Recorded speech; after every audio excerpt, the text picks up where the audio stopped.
Today, we're going to talk to Emily Stevens, a confidence coach who's going to help us not should all over ourselves.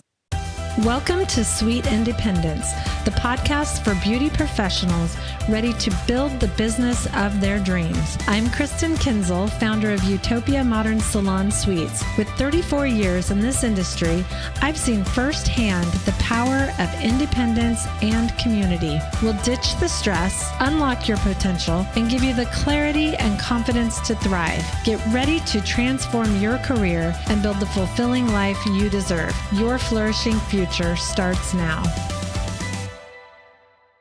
Welcome back to the podcast. Today, I'm excited to talk to Emily Stevens, who is a confidence coach. Tell us about yourself, Emily. Well, first off, thank you for having me. I'm so excited to be here. Like you said, I am a confidence coach. I'm also a keynote speaker and a licensed therapist. And I primarily work with women in building their confidence and building their self-trust and helping them live a life that's more aligned with who they truly are and who they truly want to be. I love that. I've been so excited to talk to you because so many of the people who come into our suites have worked in spas or salons where everything is taken care of for them. And so when they come to Utopia, they're now a small business owner, and that's extremely scary. And I can see in them their ability. I can always tell who's going to succeed, who's good at this, who's cut out for it, and who's not. And the problem is they can't see that themselves. And sometimes that's so hard for me to work to instill the confidence in them and get them to know they can do this. And then a few months in, they're doing really well. And I see that confidence grow. And it's hard to not say, see, I told you could do this. Yeah, right. Actually, I probably do sometimes, but that's why I'm so excited to talk to you, because this is something I see every time we bring on new tenants. Well, and isn't it funny how, especially as women, we can see so much in other women. We see so much we admire. We, compliment their confidence or their abilities, but we struggle to do that for ourselves. Yes. And you said you like to work with women, and we primarily, all of our tenants currently are women. We don't exclude men, but we do work primarily with women. Same. And it is a thing. We are pleasers. We are so self-conscious about everything. Yeah. I mean, and some of that is we've been socialized to not have a ton of confidence. I see it a lot with women that any little amount of confidence they think is like narcissistic or it's too much, right? And so that's always a funny thing that I'm trying to work with my clients around is that, liking yourself or saying something nice about yourself isn't something that is making you arrogant or full of yourself, right? We so want to seem humble or not full of ourselves that we sometimes go too far that direction. I agree. We overcompensate. Yes. Well, when I was looking at your social media and your website, I loved your Emilyism, where you talk about we should all over ourselves. Right. And that excited me. I can relate to that. And I see that in all the women that I know. I would love for you to talk about that. So that's one of my philosophies. All of my clients know that we don't should all over ourselves, right? Because how many times in life do we say, I should be further along in my career. I should be able to do this. I should be able to get the kids out the door on time, or not everybody not yelling at each other. I should. And sometimes we even go with shouldn'ts. I shouldn't feel this way. I shouldn't have this reaction. And should is setting us up for expectations that might not even be ours. So a lot of times when somebody says something like, I should be further along, I'm like, is that your voice or is that somebody else's? Like, whose voice are you hearing? Because if those aren't your expectations, then you're already setting yourself up for failure. And a lot of times, should leads to shame. So then it's like this spiral that we get into where we think we should be doing something and we're not doing it, and it's leading us to feel shameful, when in reality, a lot of times it's something we didn't want in the first place. And so it's very big with me that we don't should all over ourselves. So when my clients start to say should, they immediately catch themselves. And now, like, your audience hearing this is going to be so aware of the word should and how often we say it, especially as women. So back to those times when we have a beauty professional come to us looking at space, and I can see that they have the business acumen, the drive, the skill, and they're going to be great at it. But the one and only thing that holds them back is their own confidence. And when I communicate with them, I hear that. I hear, oh, I don't know, I'm just really scared, or I don't know if I'm ready.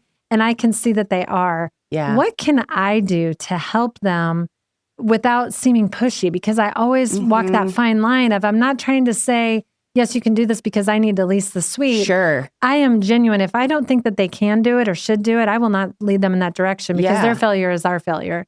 But it's so hard when I know that they can, and I know that a few months in, they're going to come back around and say, oh my gosh, this was the best decision ever. So what would you say to me? So one of the things about confidence is that it really comes down to self-trust. So I would encourage you to help highlight areas where they're already trusting themselves, right? Like they already made the phone call, or they came and did the tour. They've already been contemplating this change of coming into the salon on their own. And that took self-trust to even look into it. So to highlight those smaller wins that are already happening, right? And then being a support system, but at the same time, letting them do it themselves, right? Being a support, but encouraging them, like, you can do this, or this is how you could go about this, so that they are building that self-trust with support from you. So you mentioned trust. So how do you get them to see the trust that they've already found in themselves? Yeah, it's a combination of support and learning. Or implementation, support, and learning. So my program is a 16-week program where I have a course called The Confidence Cure. And that's the foundational basis of confidence. That's going to teach you everything you need to know. But we don't just want to learn, because learning, we've all been there where we take all these classes, but we don't actually take action. And so it's important for me, in that 16 weeks, we go back and forth from learning to implementation, because action is what helps you build confidence, because you're taking that action. And even if it doesn't go exactly right, we back it up with that self-compassion and support piece that keeps people strong enough to keep going forward and keep taking more action. And it's like just chipping away at that insecurity. And it's one of those things that, like, you can't quantify, but it's like all of a sudden one day somebody's like, oh, I feel totally different about that. Or, oh, I didn't doubt myself with this, and I would have 2 months ago. You can see the little wins. Yes. Those build. And that's why the action is so important. I have a program called 3 for Me that's integrated into my program as well, where they go through this mini course to define 3 small tasks every day. And I'm talking tiny tasks. When people hear 3 tasks, they're like, I don't got time for that. And I'm like, we're talking the tiniest tasks. Like make your bed? Yeah. Or say an affirmation in the mirror, or, whatever you would need in your life. And that's something that we talk about, and we cater it specifically to you. But those 3 tiny tasks give you intention every day to take action and show yourself that you trust yourself, show yourself that you show up for yourself. But I'm curious, what are you doing to help build confidence in these women that come and rent space from you? Like, what does that look like on your side? I feel like what we do is make ourselves very available for questions and show them the support, so they know it's okay to ask, even if it seems like a stupid question to you. We've been asked before and we didn't know, so we're very open to communication, and we give them so much information. I get told that a lot, like, you've told me everything. And it's so that they don't have doubts and they don't have things creeping into their heads thinking, well, I shouldn't say this, I don't know about that. So they already know. And then, like I said, that mode of communication being wide open, I think that I'm approachable, and that I'm not, when I'm working with them, I'm not intimidating or anything. I build them up. Yeah. Because I can see it. And it's hard to mask that. When I can see someone who's going to be great, I'm excited for them. Yeah. And I tell them that. But I think it's after they leave the tour and they go home and they start thinking, and a lot of times, you know what else, Emily? A lot of times it's someone else. It's the partner, the husband, the best friend, the mom. And that's a lot of it. Well, my husband's worried about this, and this, or my mom just doesn't know if I'm ready. Yeah. And that's where it's so frustrating, because I can't discount their loved one's opinion. But a lot of times then I would love to be able to say, don't take advice from someone who hasn't gone before you. And so then I will say, actually reach out to some of the people who have done it. Go to our website, look at all the beauty pros on our website, pick one that maybe you can relate to, and call her up and ask her, what scared you about it? Is this true? Did this go well? Yeah. So that helps. But a lot of times it's the loved ones who are trying to protect them. Right. Who break them down. I love that you said you won't discredit their loved ones, but I will. Okay. Because, and not really. But at the same time, that's what I work with people on. That's that self-trust piece of listening to those voices, but not necessarily internalizing that and making it their voice, right? Or making it something that makes them go against what they know to be true for themselves, right? Because like you said, trusting somebody who hasn't done it or hasn't gone before you is a tough thing. And yes, this all comes from a place of love, right? But at the same time, it's outsourcing your confidence to someone else. And that is really where people can have pitfalls and then never go for the thing that they want to do because they go to everyone else. I love how you put that, outsourcing your confidence. Yes, yeah. To someone else. Outsourcing your confidence. I love that. Because it has to come from within. I mean, again, the basis is that self-trust piece. Because confidence isn't going, I'm going to go into this room and I'm going to own it and I'm going to be perfect and everything. I'm going to go into this room. The chips will fall as they will, right? And then I'm going to be okay no matter what. Even if I fall on my face, even if I do terrible at this, I'm going to be okay. I'm going to be able to leave this room. I'll feel those feelings, right? Because having confidence doesn't mean you don't have emotion, right? Confident people aren't fearless or lacking emotion. They still feel things. It's just they don't let that mean something about them. They don't let that one thing dictate everything about themselves. And so I think that's an important thing to bring up as well of how internal confidence has to be. I love that. You also, when I was looking at your website and your social media, you also talk about just having compassion for yourself. Yes. That really resonated with me. And that's something I think, I know I personally need to work on. And I love that. And I think if we would treat ourselves the way we treat others, like there are things that I would never say to you that I say to myself all day long. I would never say, Emily, what were you thinking when you put that outfit on today? Right. Why did you even think it was okay to walk out of the house? Or why do you think you belong in this room? But we are so hard on ourselves. Well, and to that I'll say, because this is something I talk about in my course and workshops and everything, that if you wouldn't say something to your best friend or your child, then don't say it to yourself. You deserve kindness. You are not an exception to kindness. That's huge. Because I see women all the time that are like, well, yeah, I mean, I wouldn't say that to my best friend, but I'm different.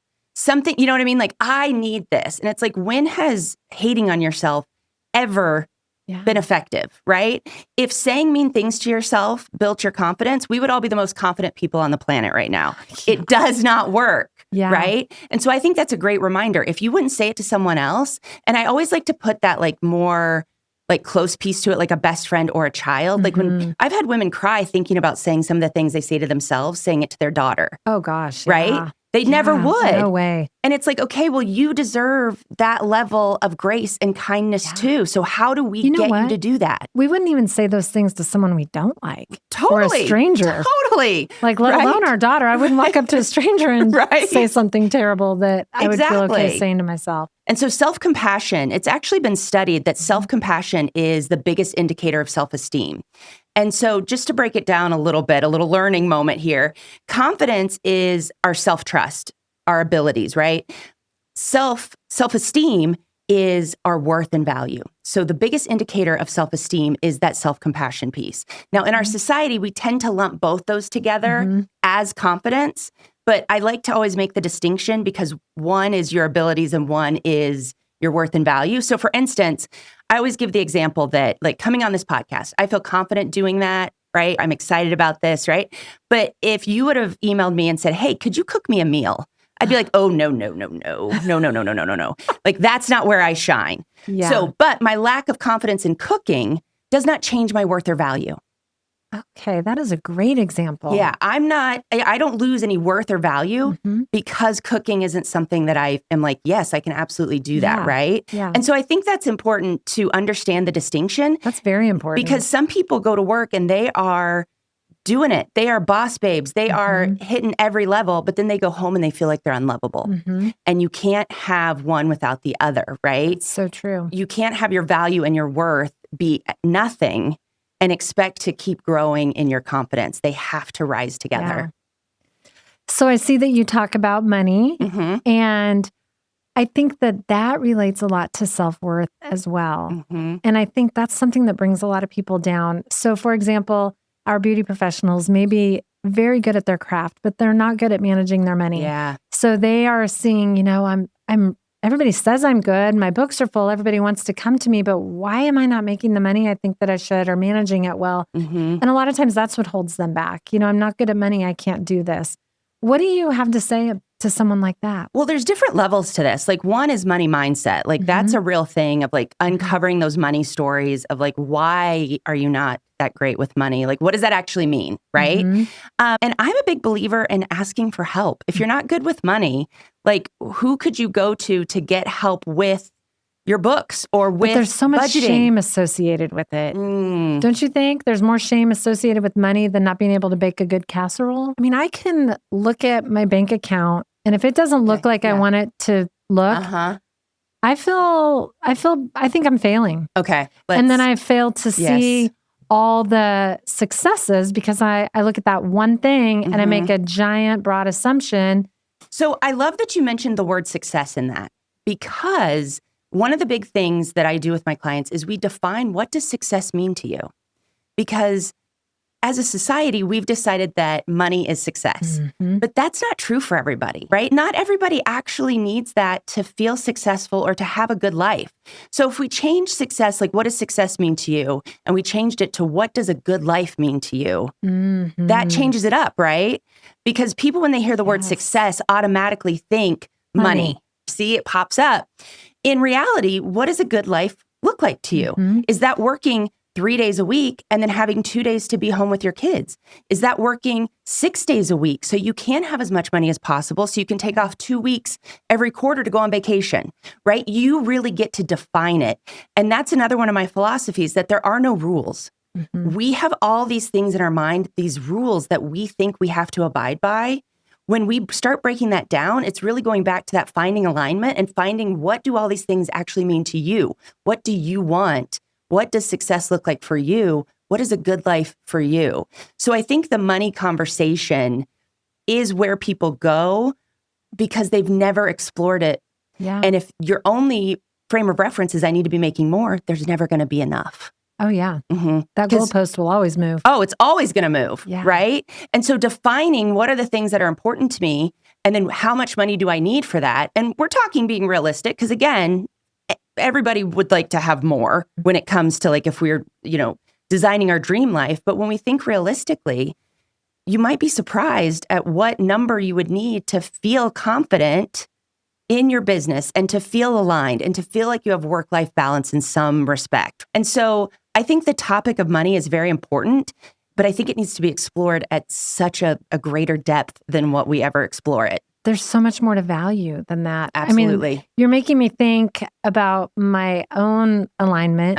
And money really is never at the top of it. I mean, like you said, of course, everybody wants to make more money. Everybody would like to make a lot of money. But I wouldn't trade money for time with my family or the way I do my mornings. If it meant I had to start at 7 a.m. every day to make X amount more dollars, I don't want to do that. 7 a.m. is my time. Exactly. So that's good. I like that. I like that shift of mindset. Yeah. Well, and in my program, I have something called the Core Compass Method. And that is where you evaluate your values and you figure out what your values are. Because most people, when I say, well, what are your core values? People look at me like a deer in the headlights. Like, I don't know. Honesty. You know what I mean? Like people panic because again, it's just things we haven't really thought about. But once you know what you value the most, you can then make decisions in your life based off that. Like for me, for example, autonomy on my time, on my energy, all of that is the most important to me. I want time freedom. And so I have engineered my life and my business to reflect that. Right? And that's what success is to me. Do I make the most money? Am I the most successful online coach and therapist and speaker as far as money goes? No. But am I meeting my definition of success? Yes, I am. And that's what matters. So unfortunately, it seems like a lot of people like myself, you and I talked earlier, don't get to where we think we're confident until later in our lives. And with talking with you, I'm thinking, oh my gosh, I've got to dive deep. I would love to work with you because here I am in my 50s thinking when we started this, oh, I'm confident. I figured it out now. I'm pretty settled. And as we're speaking, I'm thinking, oh my, I've got a lot of work to do. But then it also leads me to think, how do you get people to subscribe to working with you or someone like you or working on this earlier in life so they don't have to wait till they're in their 50s to become this confident woman? And, there's kind of a trend with that too. Right. The talk is as women get older on social media and stuff, the older women are like, I'm good in my skin now or whatever. Right. But we need the 20 and 30-year-olds to feel that way. So how do we speak to the younger generations so they don't wait until their 50s to find their confidence? Right. Well, first off, I think the tide is changing as a society, right? We're talking about things much more now. So I think it's more accessible because when I was in my 20s, there was no one like you. No, there was no outlet for this. There was nobody saying like value yourself or, lifting up women, right? There was a lot of shame as a society. I mean, think about like gossip magazines and like make this chocolate cake, but lose 15 pounds on the same cover. It's like how the messages were so mixed. And so for a lot of us older women, right, I give us so much grace because we didn't know better. We didn't have the tools. And now we have the tools. So those younger generations, I just encourage them to not wait to just figure it out. We have so many resources, right? No matter what it is. Why are you waiting to figure it out when there's so many ways that you can like cut the line in a sense, right? You can cut corners. Don't go through all the trials and tribulations that I've gone through. I've made a program for you. You just have to follow it and implement it, and you're going to feel better. It's almost 100% guarantee that you're going to learn something. It's going to change the way you think about yourself, and it's going to change the way you move through life. Could you do all that on your own? Sure. Is it going to take you way longer? Probably. And even if it's not me, just find someone that speaks to you that's going to help you get where you want to go. Because the sooner you figure out who you are and you build that self-trust, the sooner you're living the life you actually want to, and not the life that maybe your parents wanted or your significant other wants for you, or you think you should want, right? And so that's really about knowing yourself. And the only way you can get to know yourself truly is to do that self-reflection, do that intentional work, and have kind of a third-party support person, right? Because we're limited by our own brains. That's why I have a therapist, I have a business coach, I have a life coach, because I'm limited by my own brain. I know all this stuff, but that doesn't mean that I don't have blinders on it sometimes in my own life, right? And so seeking that out and recognizing you don't have to wait till your 50s anymore. I would give anything to be able to go back to my 20s and have this information. My life would look different. Not necessarily better, but it would look a lot different. You would have gotten to where you are now sooner. Way sooner. Enjoyed it longer. Exactly. So we've talked about in my business giving people the confidence to take the big step to be an independent beauty professional in your own space, sign the lease, all the things. How do you speak to people just about day-to-day confidence? These people are working with clients. They've got to have the confidence to meet a new client or to try something that they don't know that they're really great at yet. Maybe they just learned a technique, a color technique or something, and they know how to do it, but they're kind of scared because this is the first time they're implementing what they just learned in a class. So talk to me about maybe ways I could help them or what you would say to them, even better, about how to have the day-to-day confidence in all the little things. So a big part of that is taking those actions, keeping those promises to yourself, right? So whatever it is you say you're going to do, like I'm going to try this new thing or I'm going to go for a walk before I go to work today, whatever it is, actually following through on that. And then after the fact, being very self-compassionate with yourself. Let's say you try a new coloring technique and it doesn't go exactly right. Do you leave that berating yourself? Do you spend all night saying what a crappy hairstylist you are? Hairstylists do. I did it for 35 years. You go home and you question your whole career choice. And we all talk about it. We do. It's like one messed up appointment and we think maybe we should just go mow lawns for a living. And go mow lawns. That's a big jump. But the thing about that is that is like catastrophic thinking, right? To go from I made a mistake to I'm in the wrong career. It's like catastrophic thinking. I love that. How did we get there, right? Like that's such a huge jump. It's so dumb. And it's not helpful. No. It's not helpful. So one of the biggest things that I talk about and I would suggest is that self-compassion piece is saying to yourself, how can you reframe that? Instead of I'm a terrible hairstylist because I messed up that new coloring technique, you could reframe that to say, say, okay, I made a pretty big mistake. I feel really guilty and shameful about it. This is how I feel about it. And also, I'm a human that's allowed to make mistakes. I'll do better next time. Right? Do you hear how different that sounds than just, I'm terrible, I should go mow lawns for a living? Right? Yeah. It's that self-compassion piece, and only you can give that to yourself. It's making me think back to what we talked about earlier about what you would say to a friend. Yes. So the stylist next door to you would never say the things to you that you're saying to yourself. Right. Exactly. If you were the hairstylist, you messed up, I would say, it's all right. It didn't look that bad. She wasn't that unhappy, or now you know, do it better next time, or whatever, make it right with her and move on. You're still great. Look at all the stuff you did yesterday that was amazing. But you're right. What we say to ourselves is catastrophic. Yeah. And it's not a catastrophe. No, it's not the end of the world. No. Right? It's not a career-ending move. No. Right? And it's not like talking to yourself like that or thinking like that isn't going to help you feel better about it. We think that that somehow gives us control, or is if we're just tough enough on ourselves, it'll do something different, and it won't.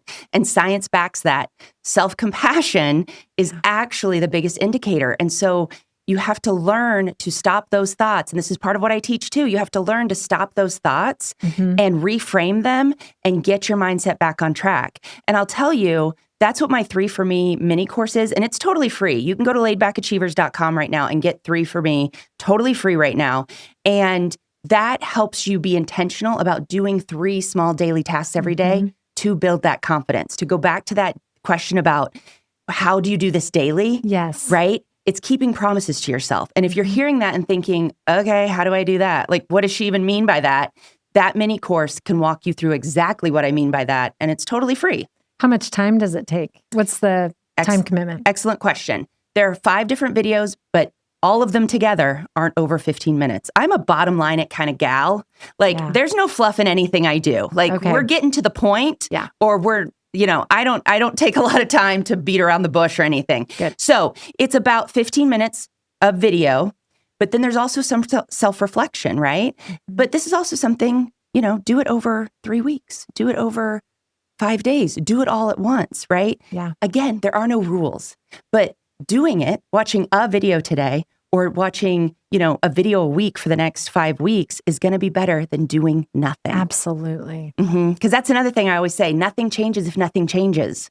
Oh, yeah. But the change doesn't have to be dramatic. We're not talking about reinventing your life overnight, right? I don't expect you to hear this podcast or even to do 3 for Me. And the next day you're like, oh my gosh, I'm so positive. This is work. It takes time and it takes effort. But the sooner you're intentional about it, the sooner you're going to see the results and feel better. That's it. Yeah. It's all about, like, in the end, feeling better. I do this work because I love seeing women actually, like, come alive in themselves and live lives that they're really proud of and that are really authentic, and they feel good about it, right? And that's really the bottom line, is to feel better. So something else I'm noticing as becoming a trend that's improved greatly in my adult life is women are finally learning that we have to be supportive and kind to each other. Yes. I love the collaborations I'm seeing, and that is huge in our salons. And it is probably the one thing I'm most proud of. We have, we've got multiple beauty providers.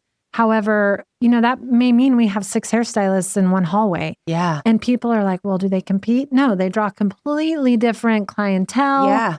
They do different specialties. Like, there's no competition. It's collaboration over competition all day long. And we've really got that mastered in our community, which, like I said, is my biggest pride point. Yeah, it should be.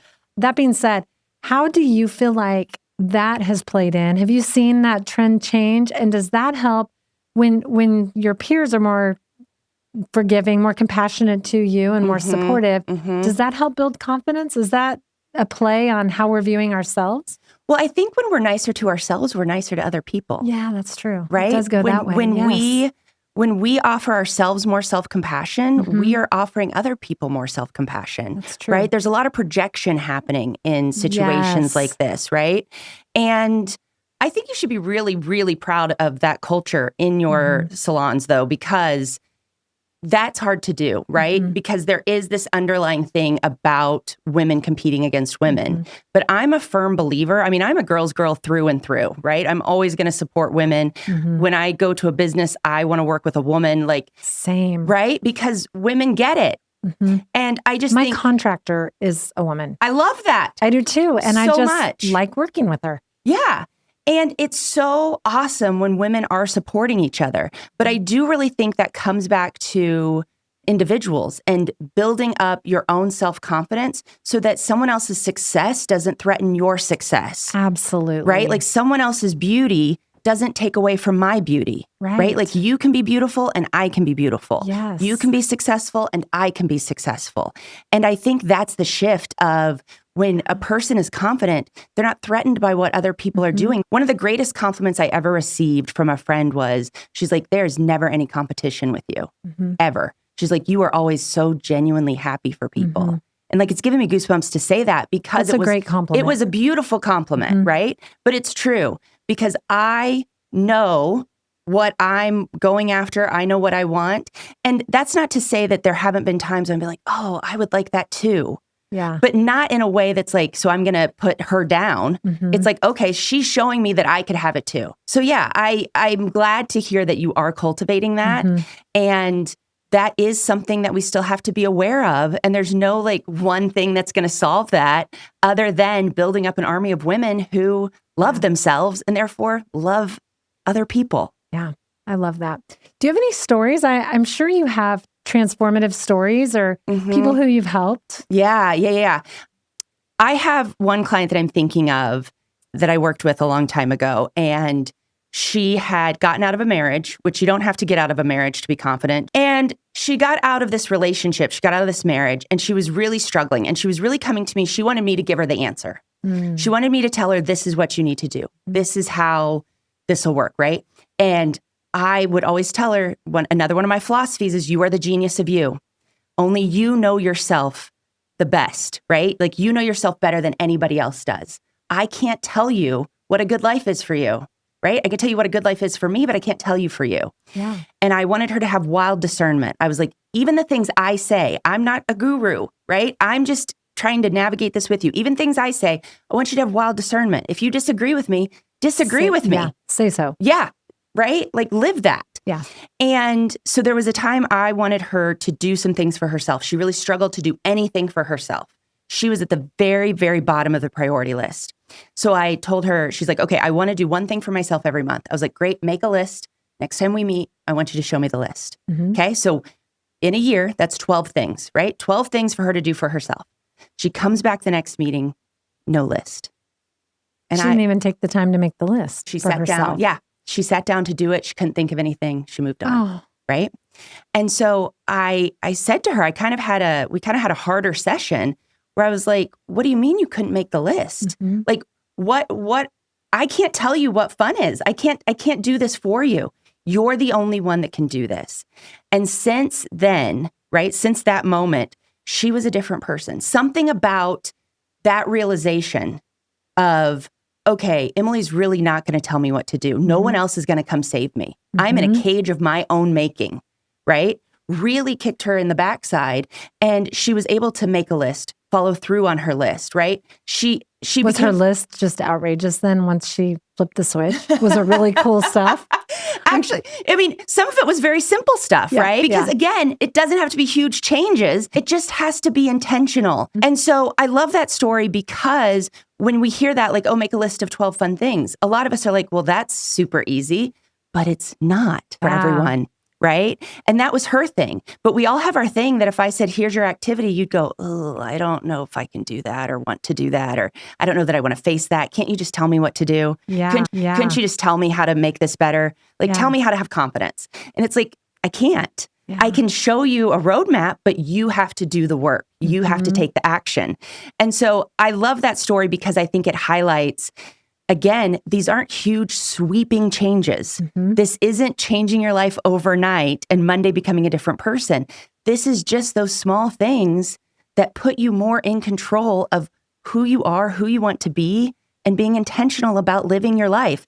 And at the end of all of that, she said, I feel like I'm finally living now. She went from feeling like she wasn't living to now living. And the catalyst was just a list of fun things. That's great. Yeah. Yeah. It was wild to see that transformation. But I think it's so important because people want some big sweeping thing and it doesn't have to be that. can be a lot simpler. Yeah, so much simpler. So something that is a part of a beauty professional's life, and some would say unfortunately, is social media content. I hear a lot lately that the more authentic it is and maybe rough, the better that it does, the less polished. Sure. And especially if it's a little more vulnerable, that those things do really well. Yeah. What would you have to say to our beauty professionals who really struggle with that? Because I'm going to tell you that's probably 99.9% of them. And they know it works. They see it works. They believe it. But doing it is hard, myself included. Yeah. And luckily, because the way our business is set up, I'm not the face of Utopia. The face of Utopia is all the people who work there. So I don't have to do it much. Yeah. But there are times I think, it would be beneficial if I did a video of doing a tour. Ashley, my brand operations manager, and I, we've talked about that. Like, we need to have some video of me doing a tour. And every time she tells me I need to get in front of the camera, every single time I'm like, ooh, no, not doing that. Let's do it a different way. And like I said, this is an integral part of all of their businesses. Absolutely. So give us a great tidbit to all the beauty pros out there. What would you say to them about that part of their job? So I have a few different things. First off, I totally get it because, as a confidence coach and a therapist, I initially didn't sign up to be a social media manager for myself too. So I totally get that's part of the job that a lot of people are like, wait, I signed up to do hair. All of us, yes. Yeah, I didn't sign up to do social media, but unfortunately or fortunately, it's part of it. Yeah. And what I will say about that is that it's a skill, right? The first time you did a haircut, probably wasn't the best haircut ever, right? The first video you do, it's probably not going to be that great, but it's a skill that you can develop. But how do you, when it's not that great and it's not that great and we're so self-critical, how do you put it out there anyway? You just have to hit post. You have to take the action. Okay. You have to push through and give yourself that self-compassion, right? And that self-trust to say, I'm going to be okay. And remember, think of how much content people take in a day. I always tell my clients, don't get too precious about one piece of content because there's so much stuff coming at us. But I actually have a background in broadcasting. I used to work as an on-air radio DJ, and a lot of those skills translated into on camera. And so I have people all the time, they're like, you're so good on camera, this and that. And I'm like, well, it's because I have 15 years of experience speaking basically in a room by myself to myself. And so that really translates well when I just hold up a camera in front of me. But I actually took all those skills and I put it into a course called Confidence on Camera. Again, it's another mini course. The video is less than 15 minutes. We like to bottom line it, but you also get a checklist that you can go through of things to do before you start recording. And it's those quick little tips that will change the way you show up on camera, because there are little things that you can do that make you seem more natural, that make you feel like, oh, I don't seem like a robot or a zombie in that video, right? And so if you combine those skills or those tips and tricks with forcing yourself basically to keep doing it and keep trying it, you are going to get better.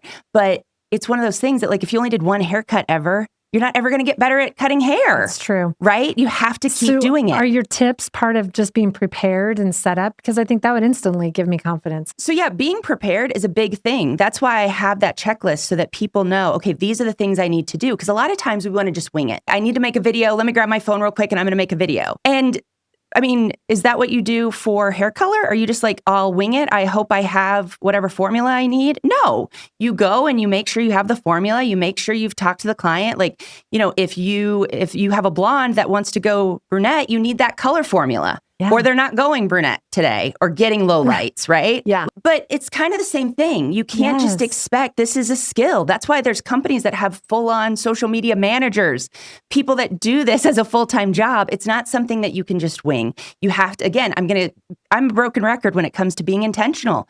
You have to have some intention behind it.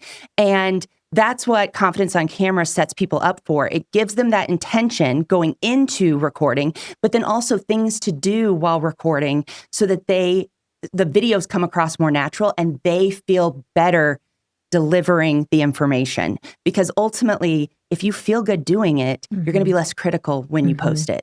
So I'm going to take that course. Okay. And then we're going to see how this podcast changes.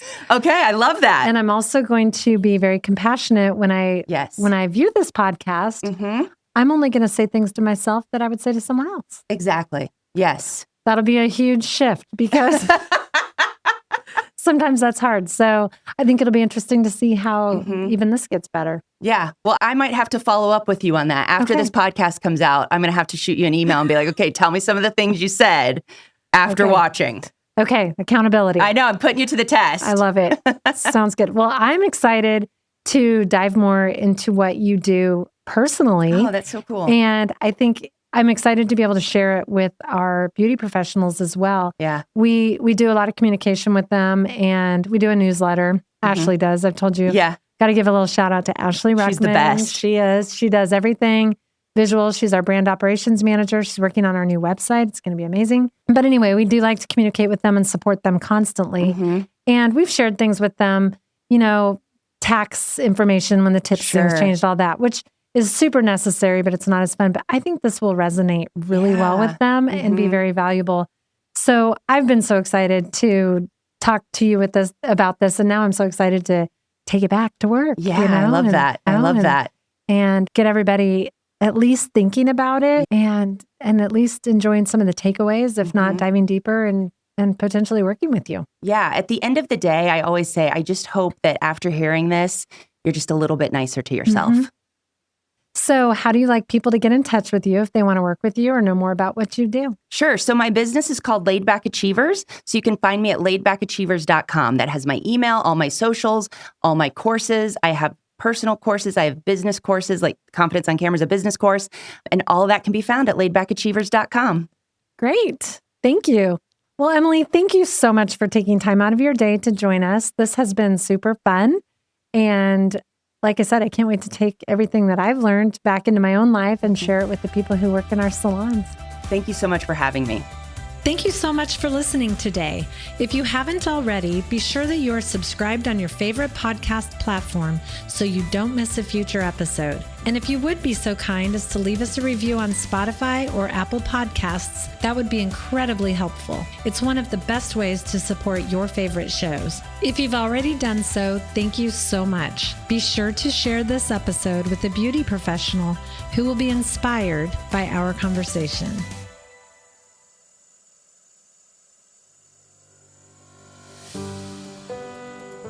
This show is part of the ICT Podcast Network. For more information, visit ictpod.net.